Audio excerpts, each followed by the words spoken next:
I could tell you this, and this is a hard truth that Nigerians have not been told. You see, most of the parts of the Southeast are no longer Nigerian territory, because one of the signs of your territorial control is your flag. You can't put a Nigerian flag on most of the southeastern part of the country. Maybe it's only in Enugu that you can find a Nigerian flag flying. There are no more schools where you can teach anything about Nigeria. Even in this Abuja, we're going around to markets. We had a guy carrying a flag. They said, no, we don't want Nigerian flag around us. That shit tells you how deeply people But let me ask you, Sowore. I feel like Nigeria never ended the civil war against Biafrans. Do you think that there's something that could be done consistently? And you know very much how Americans take the Black American history. Yes. And in some part of, in some states in America, they pay attention to their curriculum to study Black American history. Yes. And there's the Civil War. And there are those who say that healing comes from, but a lot of people still believe that the blacks or the colored person in America is an endangered species. Yes. But in South Africa, we saw what happened. In Rwanda, we saw what happened. How reconciliation and healing could happen. I'm not sure we've had a national conversation about the Nigerian Civil War of between 1966 and 1967 to 1970. Yeah, 70. Yeah, that's true. Do you think there is anything that could be done? It doesn't look like we have walked away from the ghost is still haunting Nigeria. That's exactly what I'm saying. You know, I would say, like, if I was sitting in Aso Rock today as president, I'll go to the Southeast and apologize for the Civil War, no matter whose ox is scored. And then I'll start a process of dialogue and national healing to say, look, people will say somebody abandoned his property. There's nothing like abandoned property, but you forcefully take someone's property and never give them back. Somebody who was a billionaire or a millionaire, you fight them in a war, 4 million people died. You just woke up and say, no victor, no vanquish. But there was a victor, there was a vanquish, because the vanquish got 20 pounds. The victor got billions, walked away with the property of the person who the claim is abandoned. And then subsequently, they keep finding in your relationship with them that there's hatred, there's animosity, and there is a desire to always oppress and suppress them in the civil service. Jonathan told me one thing, and probably I'm not supposed to reveal, but I'll say it. He said when he made Ihejurika, the chief of army staff, he came to him and said, "This is unbelievable. You have an able man." Say an able man. Say, nobody trusts him. It came to him. He said all of them started coming and said, things what people say about Kaduna and Sewugo. Exactly. And the 1976 coup and how they thought that. So, but we have not worked that part. I didn't fight during the Civil War, so I don't have any business sustaining the Civil War. I was born in 1971. But I knew I could smell the gunpowder all around us. And I think this is part of how we can start our national healing. Release FreeNnamdiKanu, call for dialogue, get everybody to sit down, including those who fought. People, Gowon is still around, Let all of them sit across the table and say, look, we want to confront one of our ugliest past, which is the Civil War. I think, and because we are confronting our past in the Niger Delta region. You are forgiving Kesarawiwa, likely driven by the need to go and start re-exploitation of oil from Ogoni land.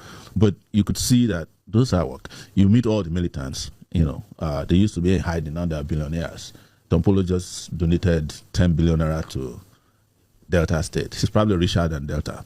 So if, for instance, you had continued fighting the insurgency in the Niger Delta region, probably they would have shut down the entire oil production in the country by now. Sure. You are looking at insurgents, Boko Haram, bandits. You are meeting with them. You even grant them the opportunity to come to your meetings with their RPGs and their magazines. They come. You even send delegation to attend their children naming ceremonies. And then there's a guy whose only weapon, regardless of what they tell you, that you could provide in public is a radio broadcast. That's all. Sowore, not a razor blade was found in his possession. Yeah. I think that, and I'm throwing this challenge to the Nigerian National Orientation Agency. They are different. I'm a student of literature, and you can sit down and critique any work of literature that anybody does. They are different, and I have maybe like half a dozen of the record of the perspectives of the Nigerian Civil War from everybody. Those who were in the military then, those who suffered the heat of those who were on the receiving side, and those who were on the other side of that Civil War. I think that we should have a national account there are different accounts of the Biafran War, of the Civil War, and I think that we should come up.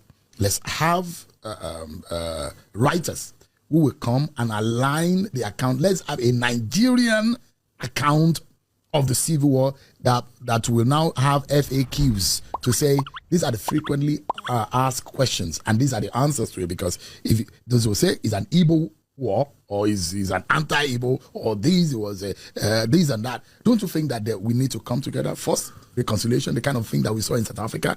Let's have a national moment of reconciliation and healing, then have a unified account about the Nigerian Civil War, then have incorporated as part of civic studies in our education curriculum, such that students are compulsorily made to study it from primary to secondary and to the university, what has happened in our past and our history, don't you think?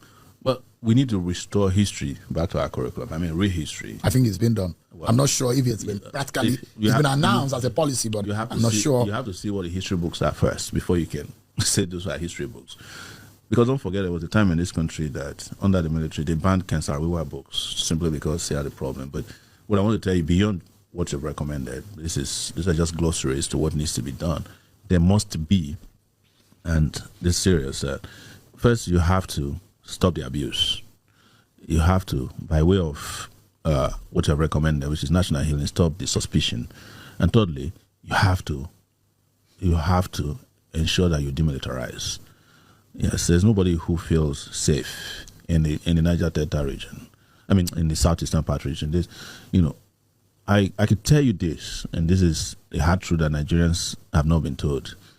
You see, most of the parts of the southeast are no longer Nigerian territory, because one of the signs of your territorial control is your flag.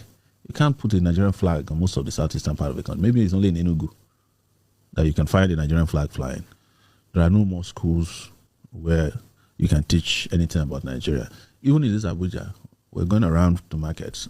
We had a guy carrying a flag. They said, no, we don't want Nigerian flag around us. That shit tells you how deeply people have. But let me ask you, Sowore, the case of Nnamdi Kanu is before a Nigerian court. Yes. And, when this has happened, it handicaps anyone from taking any political decision. Nobody is handicapped by, let me tell you, and you know this, the politicians who repeat this garbage, they themselves do not allow the courts to determine their fate. I mentioned to you before that this current president, Tinubu, was undergoing trial at the Code of Conduct Bureau. Have you ever studied how it ended? It ended because it's always seek political solutions. He knew that if he was convicted, he might not be the president that he is today. So he went to France to go and meet with Jonathan. A meeting organized, I think, was by Shaguri, or there's another guy who is close to Atiku, one of those Italians. And he resolved it there. I heard about it through the Akintola SAN. He said, sure, because I used to carry Tinubu. He said, this case is dead. I said, how? So what they do is that all they need to do is the judge is not handicapped. All they need to do for political solution is for a prosecutor to come to court and file a nolle. Nolle prosecute. Yes, it's to say, look, the power of the state to withdraw. We're submitting a motion today that we no longer want to continue this process. That is what you think the Attorney General should do? Immediately. He should have done that yesterday. Yesterday was their best opportunity. What solution would that do? It immediately de-escalates tension. It provides an opportunity for dialogue immediately.